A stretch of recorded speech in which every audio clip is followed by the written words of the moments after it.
எனக்கு தெரிந்து எந்த காவல் நிலையத்திலும் சாதாரணமான மக்கள் கம்ப்ளைண்ட் பண்ண போகிறாங்க இல்லைங்களா, அவங்களுடைய அந்த டிக்னிட்டி கொஞ்சம் கூட தர்றது, வாடாங்கிறது போடாங்கிறது, எல்லாரையும் ஏகவசனத்தில் பேசுறது, காவல்துறை மிகப்பெரிய அட்டூழியங்களை செய்து கொண்டிருக்கிறது.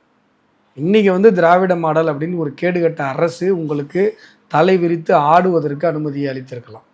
நீங்கள் அந்த டிரான்ஸ்ஃபர்ல அந்த காவலர் அவர் சொன்ன வார்த்தை தான் நான் சொல்கிறேன். கடவுள்னு ஒருத்தன் இருக்கான், பார்த்துட்டு இருக்கான். செல்வம் அவர் சொன்ன வார்த்தை தான் நானும் சொல்கிறேன். கடவுள்னு ஒருத்தன் இருக்கான், பார்த்துட்டு இருக்கான். இது மாதிரியான கொடூரமான செயல்களில் இருந்து இவங்க வந்து இப்போ எப்படியா ஆட்சி மாறப்போகுது, எப்படியா இருந்தாலும் 5 மாதம் 6 மாதம் தான். அதனால் வந்து இன்றைக்கு நீங்கள் சொன்னது போல் உயர்நீதிமன்றத்தில் சொல்லியிருக்கு போலீஸ் ராஜ்யம். இதுதான் நான் 2.5 வருஷமாக சொல்லிட்டு இருக்கேன். இன்னும் கூட உயர்நீதிமன்றம் இன்னும் ஜுடிஷியல் ஆக்டிவிசம் நிறைய இடத்துல நீதிமன்றங்கள் பேசுது. போலீஸ் அட்ராசிட்டியை பொறுத்த வரைக்கும் வேற போக்கிடமே இல்லைங்க ஜனங்களுக்கு.